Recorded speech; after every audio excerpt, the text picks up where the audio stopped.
Assalamualaikum warahmatullahi wabarakatuh. Setiap selesai jamaah zuhur untuk tahun ajaran ini ngaji bersama saya kitab Ta'limul Muta'allim. Kalau kemarin sudah khatam kitab apa? Sulamut Taufik yang sudah khatam di bulan Ramadan lalu. Nah, untuk tahun ajaran ini kitab yang akan kita buat panduan ngaji bareng-bareng setiap berjamaah zuhur kalih kula untuk semua tingkatan, baik yang sudah bisa baca atau belum bisa, baik yang sudah bisa nulis atau belum bisa, yang penting ikut mendengarkan ngaji, ikut melihat kitab yang dibaca itu. Ilmu itu cara mendapatkannya ya seperti itu, dipancing, dirangsang dengan melihat, dengan mendengarkan, akhirnya nanti itu mendorong untuk menjadi bisa. Kitab Ta'limul Muta'allim itu kitab kesantrian. Itu kitab jimatnya pondok pesantren sejak zaman dahulu kala. Nang lho. Sekarang ini di dunia loh, bukan hanya di Indonesia loh. Bentengnya akhlakul karimah, bentengnya adab, benteng moral tinggal ada di pesantren tok. Selain pesantren sudah jebol semuanya.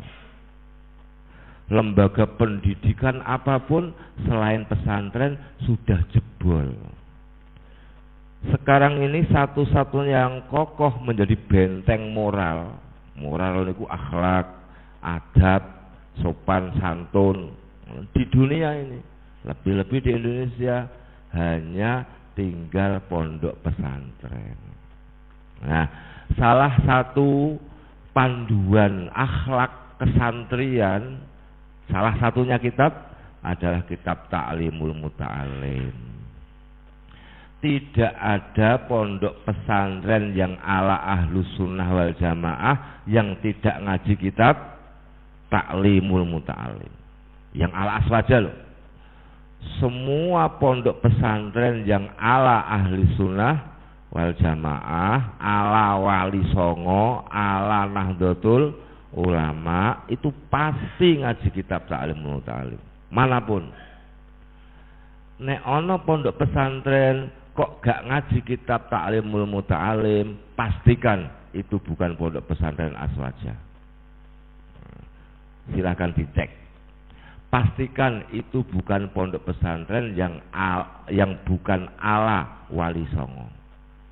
Pastikan bahwa itu bukan pondok pesantren yang ala NU. Ingat-ingat tuh.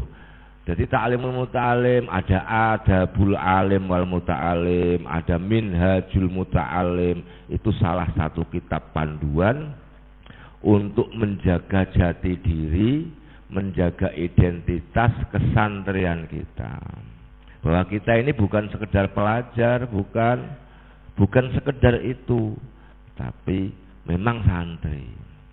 Satu, yang kedua, zaman pegang nih, ini intisari dari Ta'limul Muta'allim. Ideologi santri itu ideologi keyakinan. Keyakinan itu sesuatu yang sudah mendarah mendaging, balung sungsum, mendarah mendaging di sanubarinya semua santri manapun. Salah satu ideologinya santri itu al-adab fauqal ilmi. Adab itu di atas ilmu pengetahuan. Adab itu di atas ilmu, di atas pinter. Pinter penting, adab jauh lebih penting. Jadi sama-sama pentingnya, pinter penting, ilmu penting, adab penting. Tapi adab jauh lebih penting daripada ilmu. Adab jauh lebih penting daripada pinter. Karena dengan adab ilmu akan kita dapatkan. Dengan adab pinter akan kita dapatkan. Tapi dengan pinter belum tentu orang beradab. Dengan ilmu belum tentu orang itu beradab. Betapa banyak orang pinter tapi keblinger. Ngerti keblinger? Betapa banyak orang pinter tapi gak genah. Gak genah, ngerti? Betapa banyak orang pinter tapi kurang ajar, nakal, beling, gak karuan. Kayak jane pinter ya Pak Profesor Doktor kayak, tapi gak pernah sholat. Kayak jane pinter ya Pak Profesor Doktor kayak, tapi kok masuk hukuman, masuk penjara gara-gara korupsi. Kayak jane pinter kayak, tapi kok pinter tapi kok itu jelek apa enggak? Jane pinter, tapi kok titik itu biasanya jelek apa baik? Jelek. Nah, kan? Maka tadi adab itu segala-galanya. Adab itu di atas ilmu. Saya tuh sering menjelaskan begini. Ini penguatan untuk santri-santri lama, pengenalan untuk santri-santri baru. Karena santri-santri baru harus mulai ditanamkan ideologi kesantriannya, keyakinan santri. Artinya sesuatu yang harus diyakini oleh santri. Santri itu ya generasinya Kanjeng Nabi. Apa yang disampaikan inilah ajarannya Kanjeng Nabi. Saya sering bilang begini, Nang, loh. Nek kalian pengen pinter ya belajarlah. Karena untuk bisa pinter harus belajar. Pengen pinter kok nggak mau belajar? Oh ya mimpi dong, mimpi di siang bolong, balane sundel bolong. Pengen pinter kok nggak mau belajar.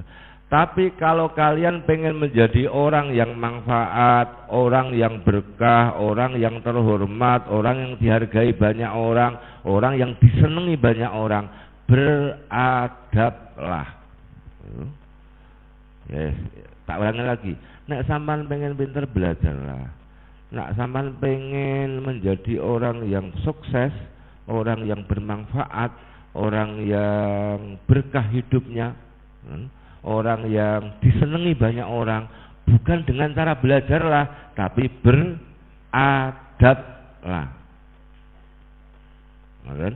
Jadi nek kalian nanti beradab, yakinlah, satu, ilmumu bermanfaat, dua, hidupmu berkah, tiga, disenangi banyak orang. Orang kok disenangi banyak orang, ya pasti dihormati, dimuliakan, dihargai. Disenangi lawan katanya dibenci itu loh. Kemudian, nek misalnya ono wong gak duwe adab, wong gak duwe akhlak, wong gak sopan, wong gak santun, kira-kira disenengi apa dibenci orang tuh? Oh dibenci pasti. Nek wong, kalau orang itu adabnya baik, akhlaknya baik, baik adab lesannya, adab sikapnya baik, mesti dia disenangi banyak orang. Nah, ketika disenangi banyak orang, nanti rezekinya ya lancar, hidupnya ya penak, kan disenangi banyak orang tadi. Maka sekali lagi, al-adab fauqal ilmi, adab itu di atas ilmu. Dua, tiga, pendidikan itu proses pembiasaan, Nangdo.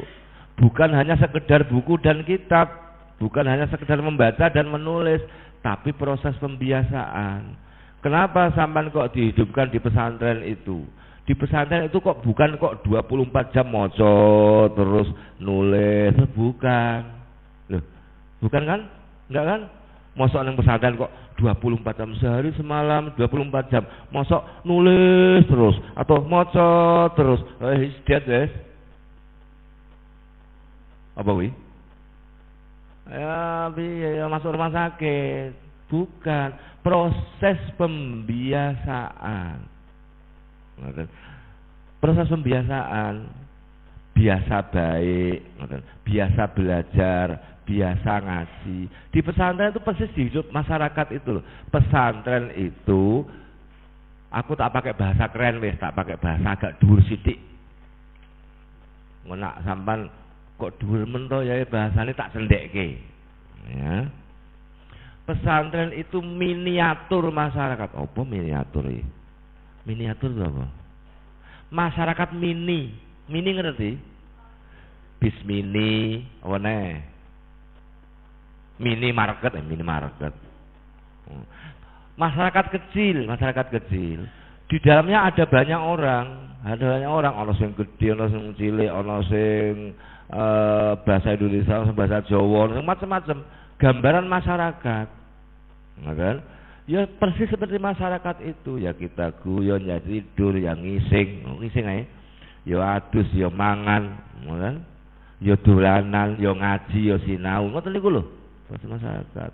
Tapi masyarakat yang benar-benar diatur bagaimana agar tidak kemasukan polusi, ora kena pengaruh-pengaruh yang jelek. Masyarakat yang steril itu bersih, dibiasakan di situ. Mulane tata baru. Jadi nek sampean niku memang tadinya dari lingkungan A kemudian pindah ke lingkungan pesantren.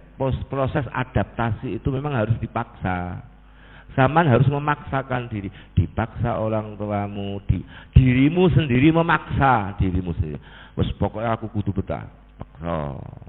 Saya sering bilang begini kan, bahkan itu sempat viral lah nggih. Pokoknya kebaikan itu mula-mula dipaksa.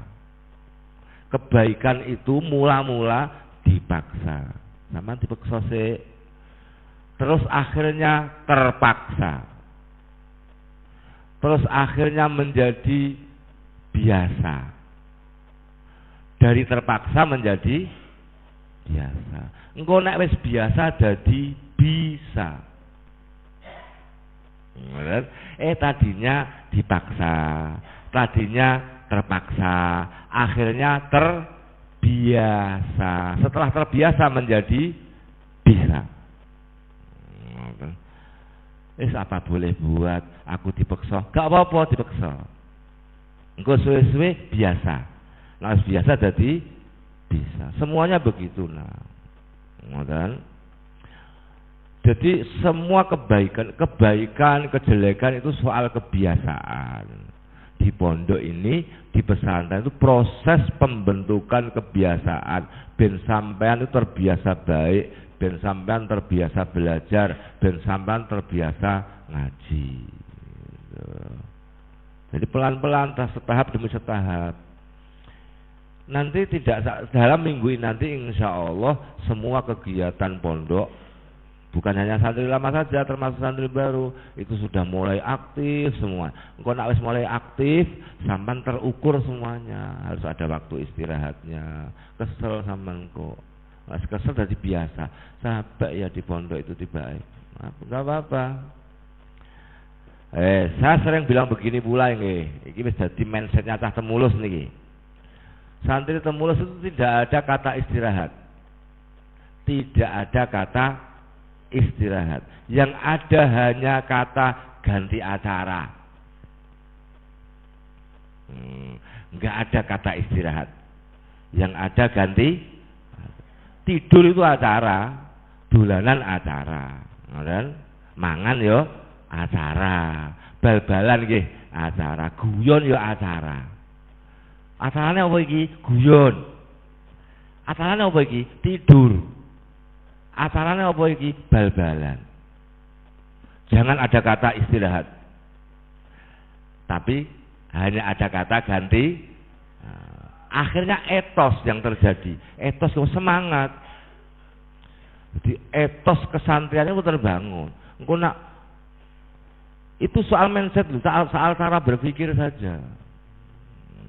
Nek sampean sok nak dadi pengurus nang, sok nak sampean dadi pengurus, nek mondokmu nutuk nganti 6 tahun ke atas dadi pengurus, gemblengan karakter luar biasa. Dari kula gembleng bener karakter itu kepribadian itu sifat watak. Sampean pernah dengar enggak kata-kata begini? Nek watuk sih bisa diobati, banyak di apotek obat batuk ya. Di apotek banyak kan obat watuk. Nek watak Sapa sing iso ngobati watak? Kata-kata itu hoak, itu kata-kata salah, itu kata-kata yang sesat menyesatkan. Watuk iso diobati, watak yo bisa diobati. Nek watak nggak bisa dirubah, nggak bisa dibenahi. Lalu apa tujuannya Al-Quran? Apa tujuannya Kanjeng Nabi diutus oleh Allah? Apa tujuannya hadis? Apa tujuannya pendidikan? Bukankah itu untuk merubah watak seseorang dari yang jelek menjadi baik? Gitu loh. Nah, maka jangan terpengaruh dengan kata-kata itu. Kan sering di masyarakat itu berkembang kata watuk iso ditambani, nek watak angel wis. Oh, kan ketoknya bener.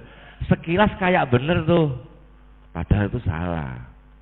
Watak pun bisa didandani, watak pun bisa dirubah. Nyantri merubah watak, merubah sifat. Dari sifat dan watak yang kurang bener menjadi bener. Dari sifat watak bodoh menjadi pinter, dari sifat watak yang jelek menjadi baik. Dari sifat watak yang nggak ngerti menjadi ngerti.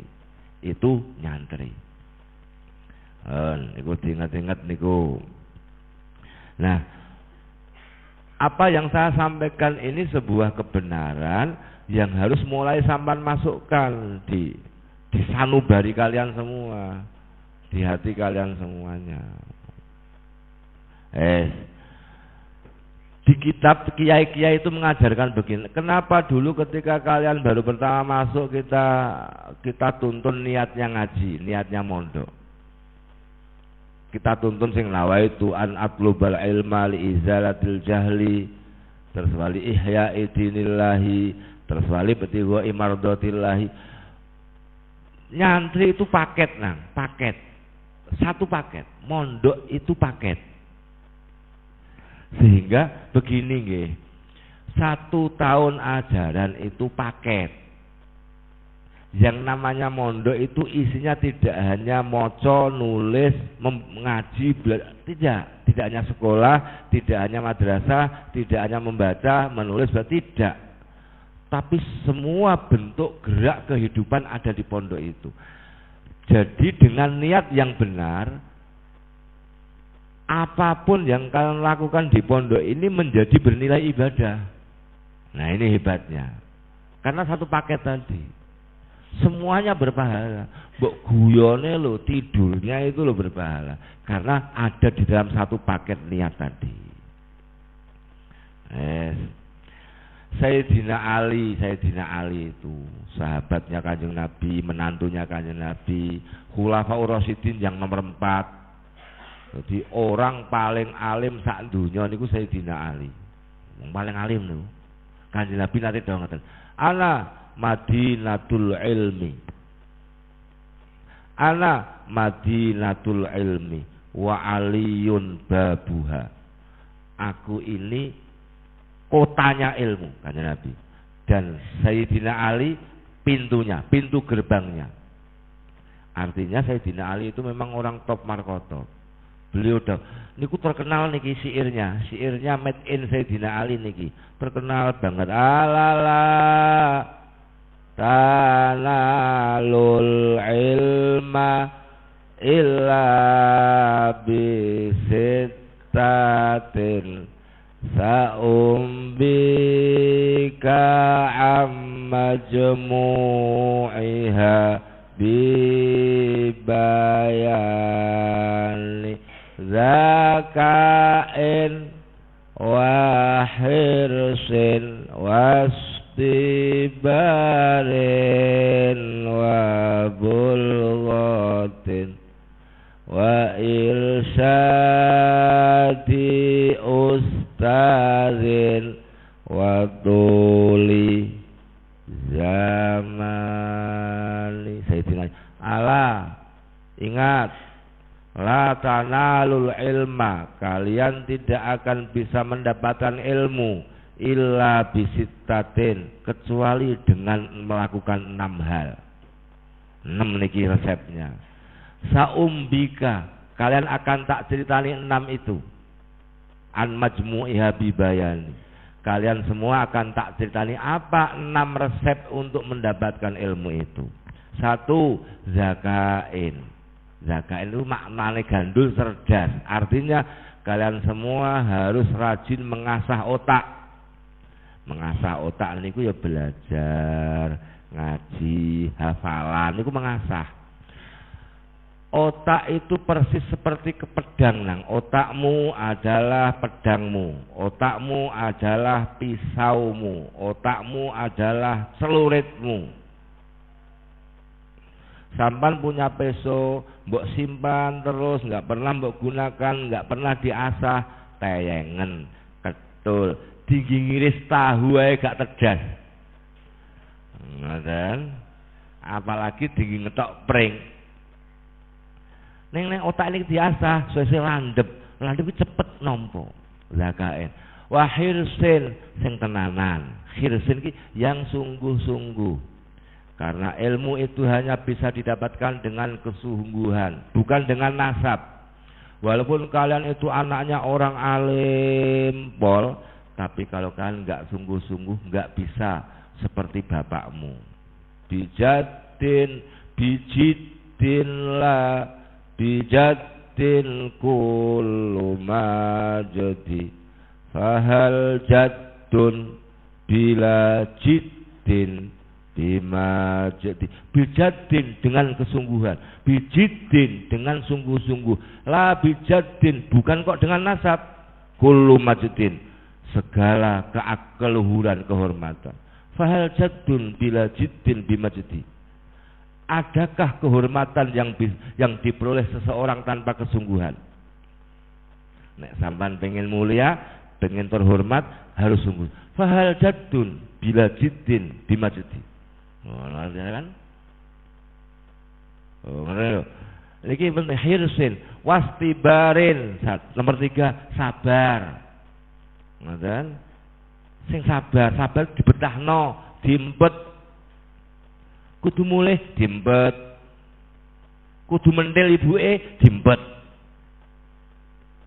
pengen dikeloni bapak ibuke diempet, sing sabar. Wastibarin, wabul gotin sangu, kudu ana sangune. Nak sampean disangoni wong tuane dijaga, bagaimana agar cukup, bukan bagaimana agar habis. Nek sampean sangune iki dirawat bagaimana agar cukup, jangan bagaimana agar cepat. Nek menghabiskan sangu paling mudah. Menghabiskan sangu itu pekerjaan paling mudah. Mbok 1 juta sehari gorene tak habiskan. Mudah itu. Nek bagaimana agar cukup. Bulghatin wastibarin wa bulghatin. Terus nomor 4 wa irsyadi. Nomor 5. Nomor 5 wa irsyadi ustadzin, ada gurunya, dibimbing oleh guru. Yang terakhir watuli zamanin, lan sing suwe. Nek mondok sing suwe, ngajine sing suwe, belajar sing suwe, SD 6 tahun, SLTEP 3 tahun, SLTA 3 tahun, apalagi itu jenjang pendidikan. Nek mondok ya kula sering piye kae, sering ngaji jel-jel ya ngaji sampai mati, mondok nganti ngaji sampai mati, ngaji sampai mati, mondok nganti rabi. Yang kurang rabi aja wis, boyonge nek rabi, enggak boyong-boyong kalau belum rabi. Nek gak payu-payu, ya sing suwe, engko terus pakai kaos ditulisi aku dijual murah gitu aja. Ngobendang payu rabi. Insyaallah nanti secepat mungkin pengurus-pengurus pondok atau guru-guru kalian tuh nanti membelanjakan kitab, belanja kitab Madin. Tadi malam guru-guru rapat ditotong ke madrasah diniyah mulai yang masuk. Kapan Pak masuk? Rebu nggih, Rebu. Selasa apa Rebu?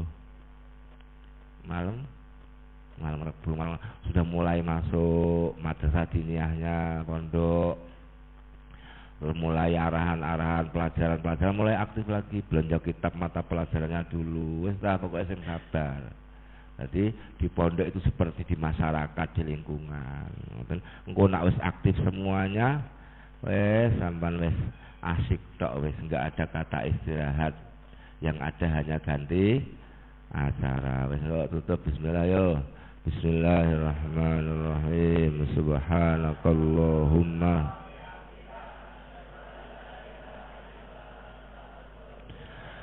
Assalamualaikum warahmatullahi wabarakatuh.